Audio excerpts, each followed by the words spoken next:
Our key verse is Isaiah chapter 40 and verse number 9. Then Isaiah 40 and verse number 9. Sabi diyan, O Zion, that bringest good tidings, get thee up into the high mountain, O Jerusalem, that bringest good tidings. Lift up thy voice with strength, lift it up, be not afraid. Say unto the cities of Judah, Behold your God. And that's the title of our message this evening, Behold your God. Sa Tagalog, ito sabi, O ikaw na nagsasabi ng mga mabuting balita sa Sion, sumumpa ka sa mataas na bundok. O ikaw na nagsasabi ng mga mabuting balita sa Jerusalem, ilakas mo ang iyong tinig na may kalakasan. Ilakas mo, huwag kang matakot. Sabihin mo sa mga bayan ng Juda, tingnan ang inyong Diyos. Behold your God. Ang konteksto ko at kasaysayan ng ating talatang ito, ito'y sinulat ni Propetang Isaias noong ika-8 siglo BC. 8 BC, no? 8 siglo, century BC. At the book is traditionally divided into two main sections. Itong Isaiah, chapters 1 to 39, saan ang pinag-usapan ay judgments and warnings. At yung remaining chapters, 40 to 66, ay ang focus naman ng comfort and hope and restoration. Ang Isaiah ay nalulat sa buong Bible. No? Ang buong Bible ay may 66 books.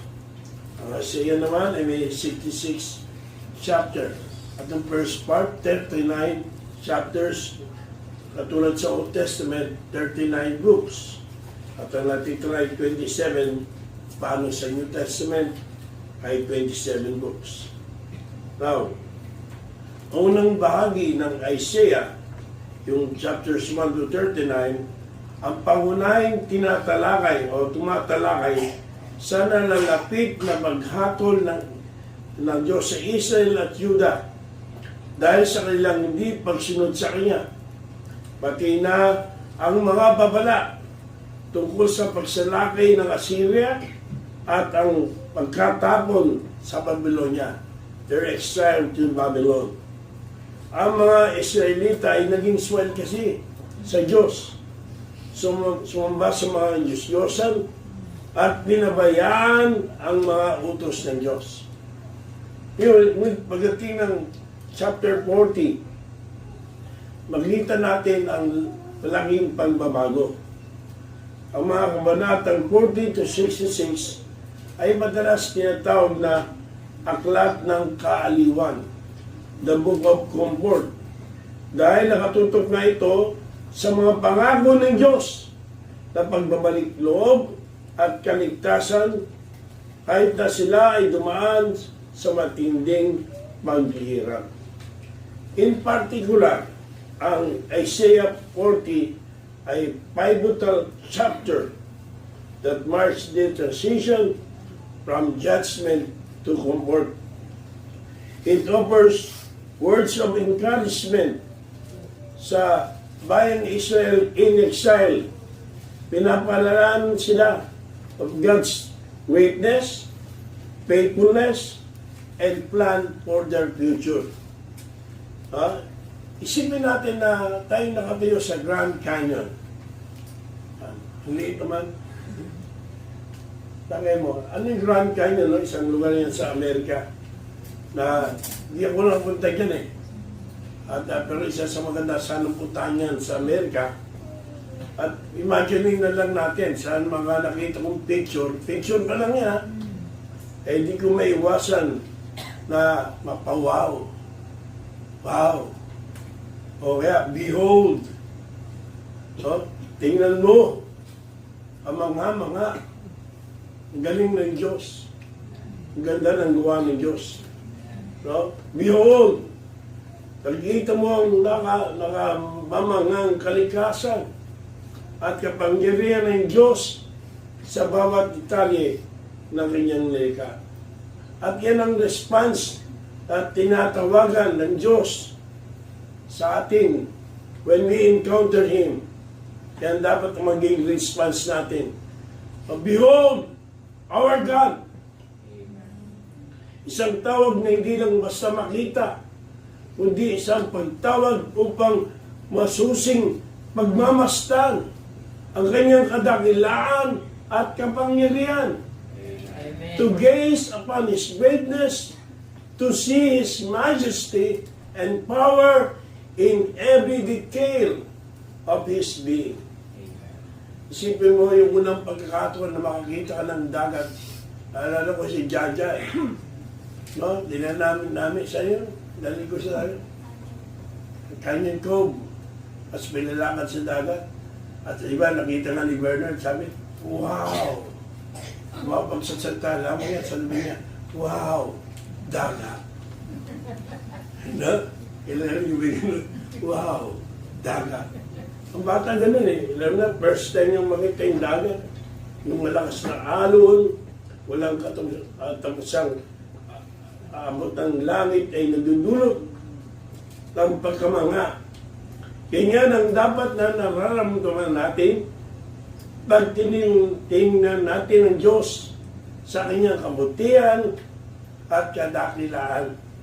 Kaya nga sabi ni A.W. Tozer, when we behold the majesty of God, our hearts should burst forth with awe, reverence, and worship.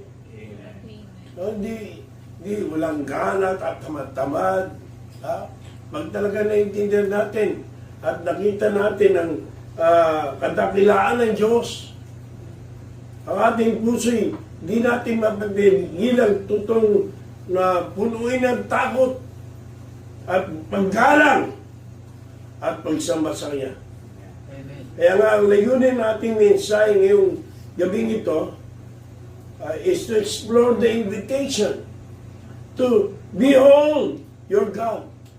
Behold our God sa pamagitan ng pag-reflect on three powerful characteristics of God. We're going to reflect on three powerful characteristics of God. He's boundless, He's bountiful, and His brilliance. Brilliant. Sabi ng 103 ng Psalms. Again, look at your Bibles. Psalm 103 and verse number 19. Psalms 103 and verse 19. Anda, basa. The Lord is strong in the heavens, and His kingdom ruleth over all. Punta na lang ang Diyos na nakalukluk pa sa kanyang trono sa langit. Amen. And His kingdom still ruleth over all. Amen. God rules over all creation with sovereignly authority. Ang Diyos ay may ganap na kapangyarihan at pamamahala sa lahat ng kanyang nilikha. Amen. Siya ang nagdidikta ng mga bagay, lahat ng mga bagay sa buong mundo. Amen. Mula sa pinakamaliit hanggang sa pinakamalaki. His governance is perfect and His kingdom is eternal.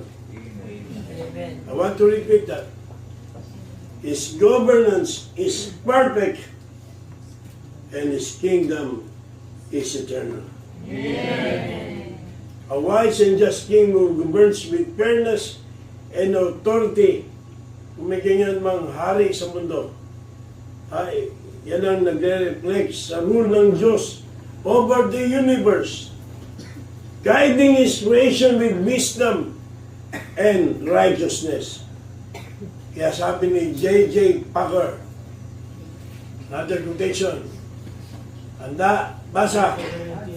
As already is the foundation upon which everything else in creation rests. Ang pamamahala ng Diyos ay ang pundasyon ng ating buhay at ng buong mundo.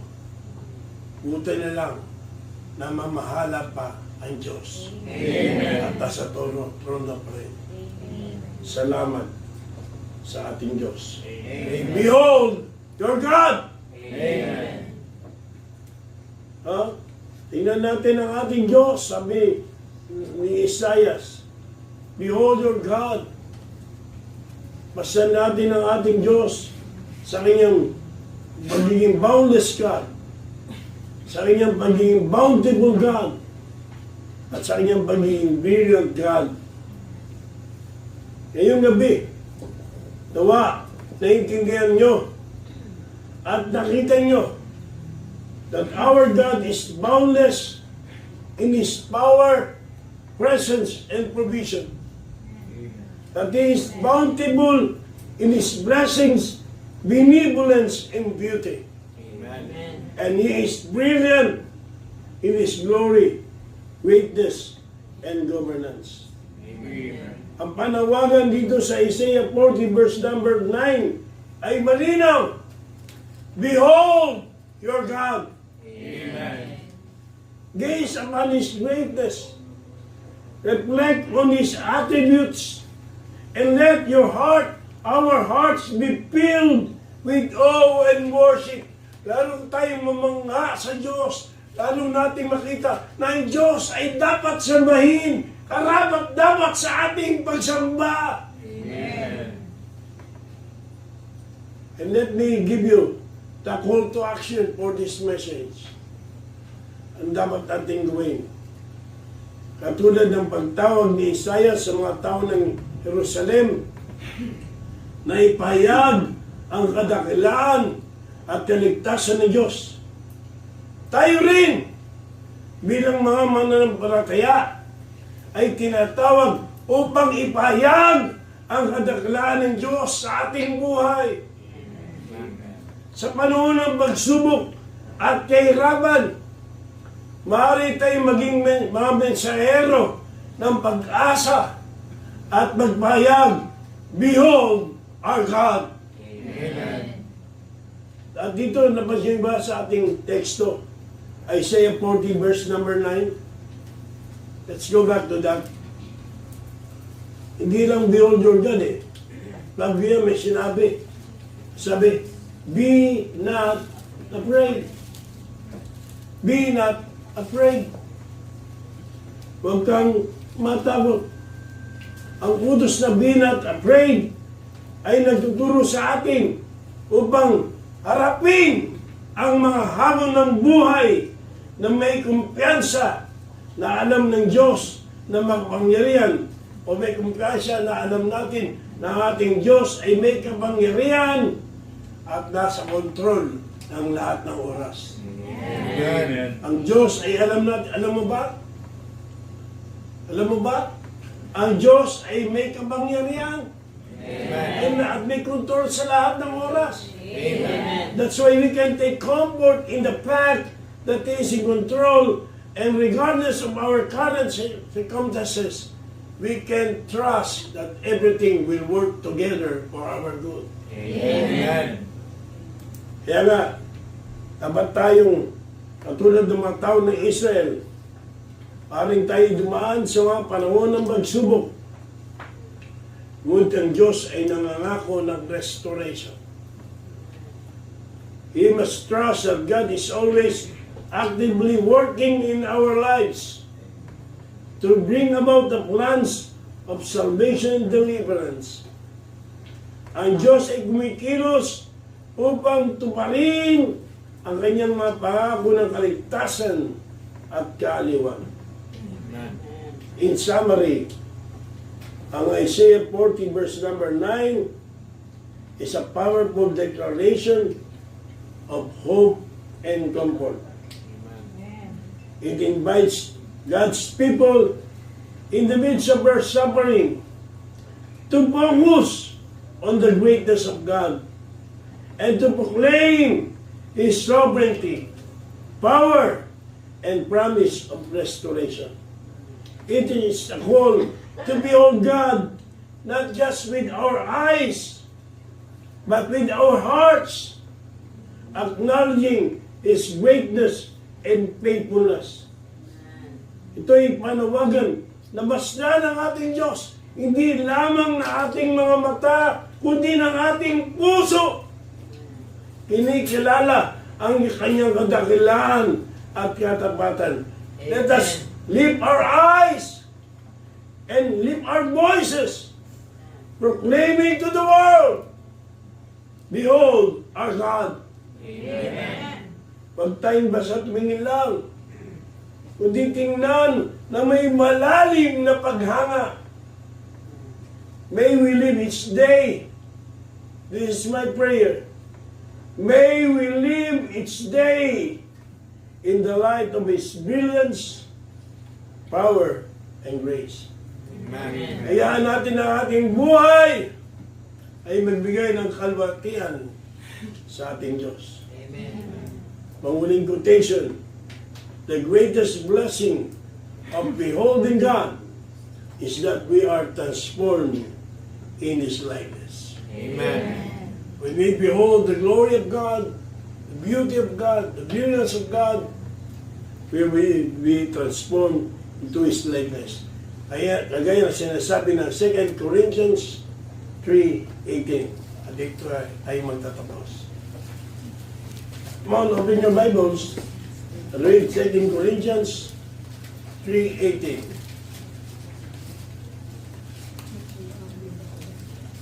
Nandiyan ba kayo? La, basa. Sige lang, sabay-sabay. La, basa. But behold, with open face, beholding as in a glass the glory of the Lord, are changed to the same image from glory to glory, even as by the Spirit of the Lord. Tagalog nga, bitch. Dapat tayong lahat Tagalog. Ba't kaya kali? Ano nangyari? Patapos na tayo eh. Datapwat, tayong lahat. Walang talbong matatluhan at wiking gaya sa isang salaminang sa kalwati ng Panginoon ay nababago tayo sa hindi larawan mula sa kalwatian hanggang sa kalwatian na gaya ng mula sa Espiritu. Sa ngayon na Espiritu. Amen? The greatest blessing of beholding God is that we are transformed into His likeness. Amen. Mga kapatid, behold your God. Amen. Ito ang mensahe ng Panginoon. Amen. So, let's pray upang masusing pagnilayan ang Diyos na nagtakda ng mga bagay. So, una, behold the boundless God. Bastan ang mataas at malawak na Diyos. Behold the boundless God. In other this, we have 3 points. Boundless in power, malawak sa kanyang persa, boundless in presence, malawak sa kanyang presensya, naging presensya, and boundless in provision, malawak sa kanyang provision. Mag-isa yung apon ko. No, ilagay mo yun. Again, behold the boundless God, basta ng mataas at malawak na Diyos. At dito ang ating puntos ay boundless in His power, malawak sa kanyang persa, boundless in His presence, malawak sa kanyang presensya, and boundless in His provision, malawak sa kanyang provision. Isipin nyo, no? Noong araw, nung bata pa ako, ay nagka umagat sa bubungan namin sa Cavite ng gabi. At higa ko ron at titingnan ko yung kalawakan. Nakakalula. Piling mo, pag nakahiga ka ron, nakatingin sa kalawakan, parang mahuhulog ka. Di ba? Na hindi naman, siyempre, nandito tayo nasa baba, pero parang mahuhulog ka. At itingnan mo, ang lawak, ang laki-laki, lawak, walang katapusan. No? At kung paano ang kalawakan ay tila walang hanggan. Tingnan ang Diyos. Amen. Wala siyang limitasyon. Amen. You cannot see where He ends. Just as we cannot comprehend the endlessness of God's power, presence, and provision. No? He is unlimited, unconfined by time, space, or circumstances. So, under this again, we have His boundless, the boundless in His power. God is boundless in His power. Malawak sa Kanyang puwersa. Sabi sa verse number 12 ng Isaiah 40, tingnan natin. Who hath measured the waters in the hollow of His hand, and meted out heaven into heaven with a span, and comprehended the dust of the earth in a measure, and weighed the mountains in scales, and the hills in a balance. So God's power is immeasurable, sabi ng Bible. Amen. Ang kapangyarihan ng Diyos ay hindi nasusukat. Hawak niya ang dagat sa kanyang kamay at kayang sukatin ang buong langit gamit ang kanyang mga daliri. The Creator of all has no limits. Ang Diyos ay walang limitasyon. Kaya nga sabi ni John Piper, will you kindly read yung quotation ni John Piper? Basa. The power of God is so vast that it is beyond comprehension, yet He uses to sustain us every moment. Ang kapangyarihan ng Diyos ay labis na hindi kayang sukatin daw. Ngunit ginagamit niya ito upang suportan tayo sa bawat sandali. Amen. No? Isipin mo, kaya mong hawakan ng buong dagat sa iyong palad. Wow! At ganyan yung Diyos. Ganyang kalaki at malanggan ang kapangyarihan ng ating Diyos. Hindi masusukat, ngunit buo at tapat sa atin.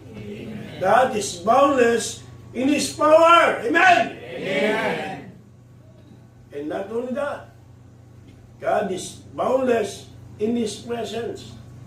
Malawak sa Kanyang presensya.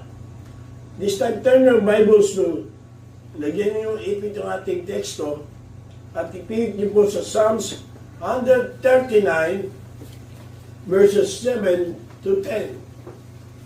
Psalms 139, verses 7 to 10.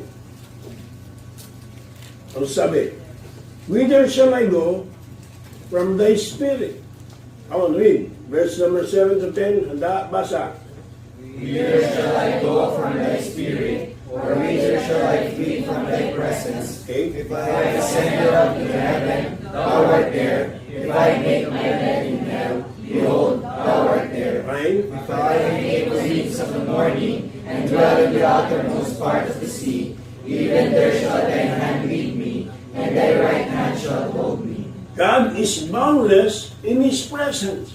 Amen. Saan ako paroroon na mula sa iyong espiritu? O saan ako tataas na mula sa iyong harapan? Mga kapatid, our God is always near. He is always present.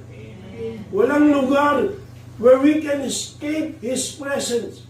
Siya ay naroon sa bawat hakbang ng ating buhay. Amen. He is with us in every circumstance, at every moment, no matter how we may go. He is with us sa lahat ng sandali, sa bawat hakbang ng ating buhay. Hello? Amen. Yan naman, amen natin. Amen ang tamad. Isipin mo ang isang magulang na nangako na palaging nariyan para sa kanyang anak. Ano mararamdaman ng anak?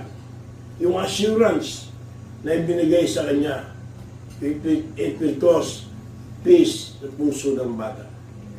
Ganun din ang presensya ng Diyos sa ating buhay.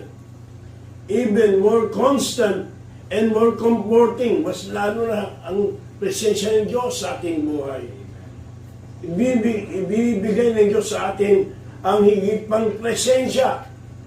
Palaging kasama, palaging naroon.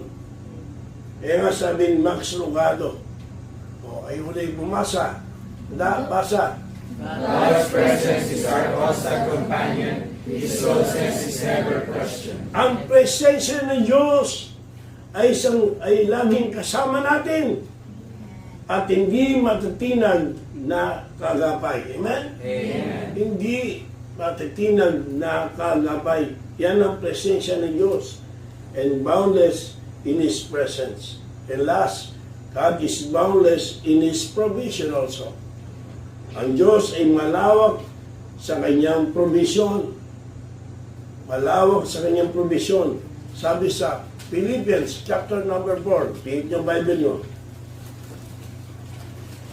In Philippians chapter number 4. And the verse, alam mo, memorize nyo, kaya pinibuksan ko sa inyo. Baka hindi kayo magbukas sa Bible. Verse 19. Ano sabi dyan? But by God shall supply all your needs according to His riches in glory. Sige, pagbabasa. Basa. But my God shall supply all your needs according to His riches in glory by Christ Jesus. So God provides for us abundantly. Amen. Walang limitasyon to what He can supply. Amen. Spiritually, physically, and emotionally. He is a God who ensures His people will lack nothing. Siya ay hindi naubusan ng biyaya at palaging tapat sa kanyang mga pangako sa atin. Amen. Think of a well o balon, hindi nauubos. Patuloy na nagbibigay ng malinis na tubig. Ang probisyon ng Diyos ay parang ganun o higit pa nga. A never-ending supply. Ganyan ang Diyos sa pagkakalob sa atin. Hindi nauubos, hindi natatapos. Sabi ni Tony Evans, can you read the quotation? Basa. God's provision is so vast, it covers all our needs in all times and in all circumstances. Ang Diyos ay nagbibigay ng higit pa kaysa sa ating pangangailangan. Amen. Siya ay nagbibigay ng sagana at higit pa. Hello? Amen. Yan ang ating Diyos. Amen. Basta ng ating Diyos. Amen. Behold, our God, who is what? Who is boundless sa kanyang power, presence, and provision. Secondly, let's talk about God being bountiful. Behold, the bountiful God. Masdan ang masaganang Diyos. Bountiful God. And under this, we have bountiful in His blessings, bountiful in His benevolence, and bountiful in His beauty. Palitan mo ulit. Masagana sa kanyang kaloob, masagana sa kanyang kabutihan, at masagana sa kanyang kagandahan. Ang tagal, sisira yung aking momentum. Yan. Bountiful in His blessings, bountiful in His benevolence, and bountiful in His beauty. Isipin mo, mayroong isang basket dyan na punong-puno ng prutas na umaapaw. Sapat para pagsaluhan ng lahat. Sapat-sapat o higit pa para kainin ng lahat. Halos yan, ilalarawan natin ang maraming pagpapala ng Diyos.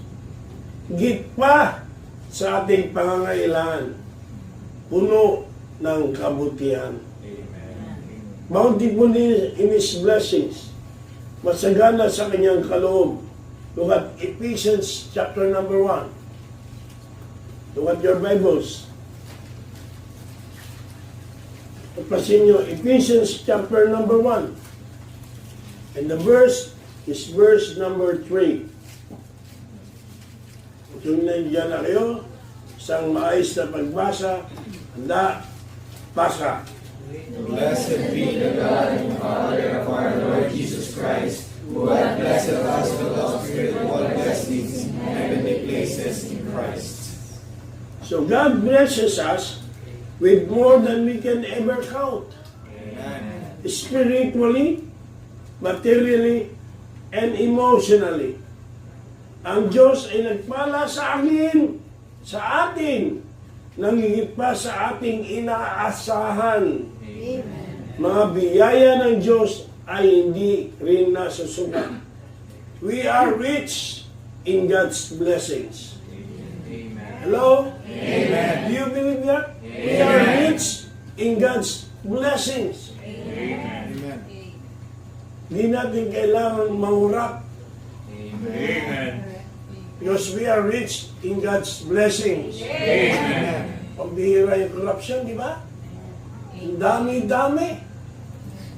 Sabi nga, yung mga ganid na yan, ang magiging ganid o saking is the sky is the limit. Sky is the limit pala. Sorry. The sky is the limit. Parang gano'n din. Ang bihira. Pinagyabang yung sasakyan, yung bahay, milyon ng mga dekorasyon, proud na proud. Ngayon, ano kaya nararamdaman nila? No? Pati yung mga engineers niya, ano na kaya nararamdaman nila? Sa kabila ng kanilang naging maraming pera at pansamantalang sila'y naging masaya. Ito na, panahon na sila, inaaning nila ang kanilang ginawa. Saan sila tatamputin? Pero hindi natin kailangan magkurap. Amen. Mayaman tayo dahil sa Diyos. Amen. We are rich in God's blessings. Amen. Isipin mo, may isang hari na nagbibigay ng kayamanan sa kanyang nasasakupan. Hindi lamang sapat kung higit pa. Walang ganon eh. Kung meron sana. And yet, ang Diyos ay ganon. This is how God blesses us. Generously and without hesitation. Ang Diyos ay nagbibigay ng higit pa sa ating pangangailangan. Amen. Yan ang sabi ni Charles Spurgeon. Again, quote, basahin nyo. Handa, basa. God's blessings are so abundant that they overflow from our lives into the lives of others. Ang biyaya ng Diyos ay palaging git sa ating inaasahan. Umaabot at umaapaw. God is bountiful in His blessings. God is also bountiful in His benevolence. Masagana sa kanyang kabutihan.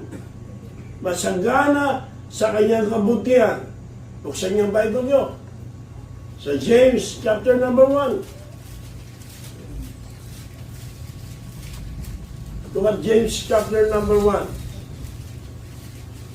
I read again, this time yung verse number 5, James 1:5.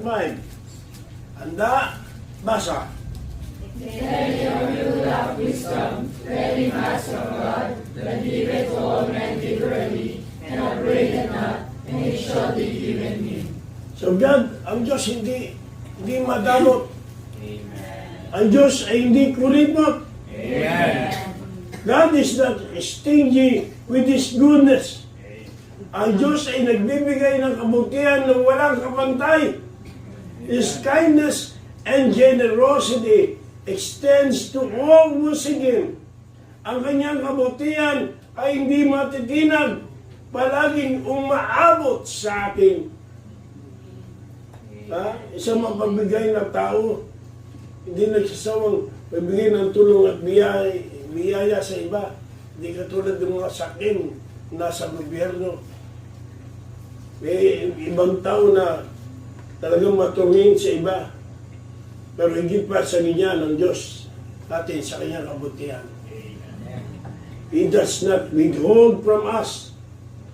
God gives us generously. He gives generously. Kaya again, si A.W. Tozer, ito ang sabi patungkol sa putos natin ito. Handa, basa. God's benevolence is shown in His willingness to bless us beyond measure. Ang kabutihan ng Diyos ay nagbibigay sa atin hindi lamang ng sapat, kundi lubos, labis pa. Ang kabutihan ng Diyos, because God is bountiful in His benevolence. Pasagana sa kanyang kabutihan. At di lamang yan, pati God is bountiful in His beauty. Masagana sa kanyang kagandahan. Amen. God is bountiful in His beauty. Masagana sa kanyang kagandahan. Psalms 27, verse number 4. Sa inyong Bible nyo. Psalms 27 and verse number 4.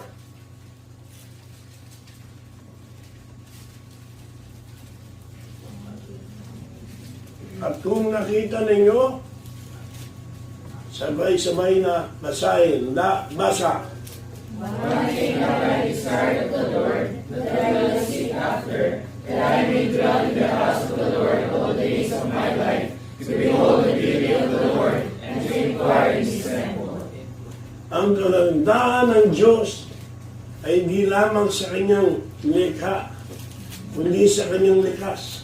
Amen. Ng kabutihan, kabanalan, at presensya.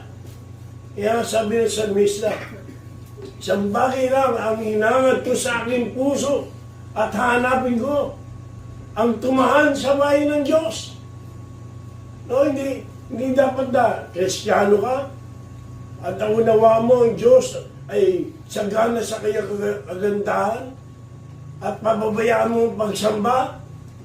Ibang bagay ang ipapriority mo at iwawalang bahala mo yung pagsamba sa Diyos. Hindi mo naintindihan.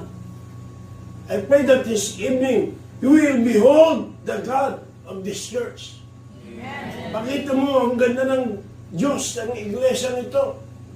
Saan pag may worship service, hindi ka absent. Hindi ka pipilitin. And you are excited. We should all be excited. Amen. Yabang mo We should all be excited with His word. We should all be excited na magpuri sa Panginoon. Na habang kumakanta, nagdadagdalan. We should all be excited when we give something to God. Amen. We should all be excited to serve God. Amen. To share God to others. Amen. Because He is beautiful. Bountiful in His beauty. Amen. God's beauty is in His holiness, in His creation, and in His character.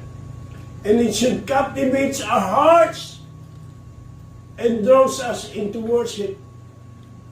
Ulitin ko, di dapat pinipilit sumamba. At tapos nasa bahay sa bana, walang gana, parang pagod na pagod, parang pilit na pilit. You don't understand. You're not beholding the God of the Bible. That's why this evening, I pray, I encourage you, I challenge you to behold God Behold in His beauty. Bountiful in His beauty. Hindi na kailangan pilitin pa. Hindi na kailangan paulit-ulit pang sabihan tayo. Pag nakita mo yung sunset, lalo na kung sa dagat ka, tanda ko yun eh, hindi ko lang maala kung saan, pero nasa dagat ako, at yung lumubog ang araw, ganda ng reflection sa dagat, pahaba, ang ganda. Ang ganda talaga. Nagpapakita ng kagandahan ng kalikasan. God's beauty is even more magnificent and awe-inspiring. Ingit pa roon ang kagandahan ng Diyos. Kagandahan para ikaw ay humanga. Ha? Pag nakita ka ng artista, mapapa, ang gwapo pala niya, no? Ang ganda pala niya, no? Nung sikatin na, bago pumunta ng Canada, na siya namin resort, sa Big Bang, Alabang, may Big Bang, Alabang pa. May shooting si Sharon. At ano yun, kasama niya, si Jimmy Santos, yung kanyang mga co-host, at si Bistik. Si Sharon, hindi ko nagagandaan masyado sa TV yan, pero iba sa personal. Sabi, ganda pala. Aba, lalo na, si Jimmy Santos, parang ano lang sa TV, pogi pala sa personal. At si Bistik, kaya pala may nagugusto niya. Yun, nakagusto si Rupa, yung chest niya. Tama ba yung kismis ko? Wala pala yung sa personal. Nagugulat tayo, nakita ng kagapuan. Pag ikaw ay meron kang minamahal at talagang mahal mo, diba? Hindi mo maiwasan, hindi siya makita at di mapuntahan sa bahay nila. Mahal mo eh. Mahal mo eh. At para sa'yo maganda yan, kahit hindi naman. Diba? Beauty is in the eyes of the beholder eh. Nakita mo, may mga foreigner ang napangasawa, hindi mo maintindihan eh. Ha? Pero mahal nila eh. Anong gagawin natin? Kasi maganda sa kanilang paningin. Ang Diyos, walang katulad sa kanyang kagandahan. Amen. He is even more magnificent and awe-inspiring. Kaya sabi ni John Owen, okay? Handa, basa. The beauty of God is not just His creation, but in His very nature, His love and His grace. Hey, kung totoong nakita niyo ang kagandahan ng Diyos, hindi niyo siya ipagpapalit sa kanino man. Amen. Hindi niyo papabayaan na makita ang kagandahan ng Panginoon. Hindi niyo papabayaan, hindi natin papabayaan ang sambahin ng Panginoon. Amen. Ang kagandahan ng Diyos ay higit sa lahat ng ating nakikita at nararamdaman. Amen. God is bountiful in His beauty. Kaya mga kapatid, no? Sabi, behold your God, behold our God. Ano ibig sabihin nga? Tingnan natin ang Diyos sa pagiging boundless God. No? Ang Diyos na mataas at malawak. Tingnan natin ang Diyos sa kanyang pagiging bountiful God. Ang Diyos ay masaganang Diyos. Masdan ang masaganang Diyos. At panghuli, behold the brilliant God. Masdan ang maningning na Diyos. Masdan ang maningning na Diyos. Behold the brilliant God. God is brilliant in His glory, in His greatness, and in His governance. Maningning sa kanyang kawalhatian, maningning sa kanyang kadakilaan, maningning sa kanyang pamamahala. Behold the brilliant God. Isipin niyo yung parola. Alam niyo ba yung parola? Parol yun, di ba? Hindi. Ano yung parola? Ha? Lighthouse. Kala ko parola eh. Sibing yung lighthouse na ano yun? May ilaw, may islap sa dilim ng gabi.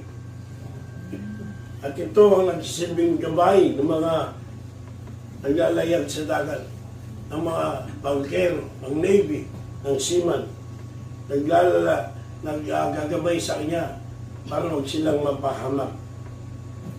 In the same way, o higit pa nga, God's brilliance shines forth, illuminating the path for His people and guiding us toward Himself.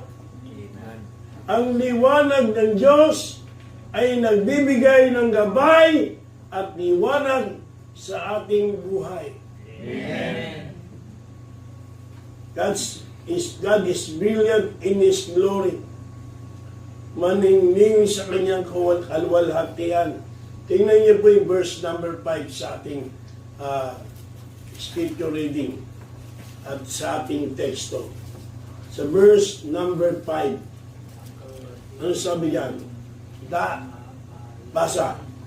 The glory of the Lord shall be revealed, and all flesh shall see it together, for the mouth of the Lord hath spoken it. So God's glory is His radiant and majestic presence, visible to all who seek Him. Ang kaluwalhatian ng Diyos ay ang liwanag ng kanyang presensya na nagpapakita ng kanyang kadakilaan at kabanalan. It is the essence of His divine nature shining brightly in a world and beyond. Isipin mo isang brilliant star na bibigay liwanag sa pasigit na dilim. Kumikinang sa madilim na langit. Ganoon o higit pa ang kaluwalhatian ng Diyos, radiating in all its splendor. Kaya nga sabi ni John Piper this time sabi ni John Piper, basa. The glory of God is the visible manifestation of His infinite greatness. Ang kaluwalhatian ng Diyos ay ang maliwanag na pagpapakita ng kanyang walang hanggan at walang katapusang kadakilaan. Manifestation of His infinite greatness.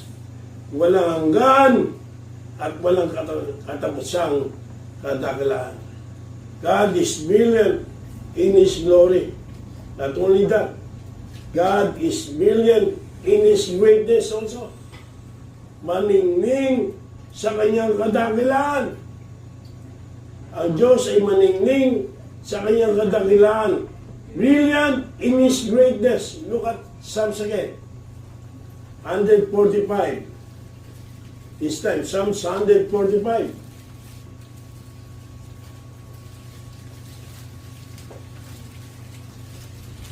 At sabay-sabay niyong basahin yung verse number 3. Verse number 3, 145, reading begins. Great is the Lord, and greatly to be praised, His greatness unsearchable. Again, wait, 145 verse 3 lahat, tanda, basa. Great is the Lord, and greatly to be praised, and His greatness is unsearchable. Amen? Amen. God's greatness cannot be measured also. Amen. Ang kadakilaan ng Diyos ay hindi masukat. Amen. His power, wisdom, and love transcend human understanding. Wala nang mas dakila pa kaysa sa Diyos. Amen. Let me repeat that. Wala nang mas dakila pa kaysa sa Diyos. Amen. Isipin mo yung bundok na mataas. Si Pastor Nat nakapunta ng Nepal eh. Parang swerte, no? Tapos makita niya yung Mount Everest. Sa paanan nun, no? Siguro gulat ka. Mga building lang, gulat tayo, di ba? Pero yung bundok, kuha ng Diyos yan. Amen. Na abutin ng langit. Ano ba yung totoo ba yung picture sa Facebook na yung taluktok ng Mount Fuji, lampas sa ulap, diba? Habang nasa aeroplano, kita, yan ang Mount Fuji. Wow! Kahanga-hanga sa kataasan. Mga kapatid, ganito o higit pa ang kadakilaan ng Diyos. Amen. Hindi natatinag at palaging nagpapaalala sa atin ng kanyang kahalagahan. God's greatness stands above all. God's greatness stands above all. Kaya sabi ni R.C. Sproul, patungkol dyan, sabi ni R.C. Sproul, thank you Brother Benz ha, handa, basa. The greatness of God cannot be contained in any human definition or measurement. Wala nang dakila kaysa sa Diyos. Amen. Ang kanyang kadakilaan ay hindi nasusukat. The greatness of God cannot be contained in any human definition or measurement. Tama si R.C. Sproul. God is brilliant in His greatness. And last but not the least, God is brilliant in His governance. Maningning sa kanyang pamamahala. Ito na naman, naalala na naman natin ang ating pamahalaan. Nakakaawa ang Pilipinas.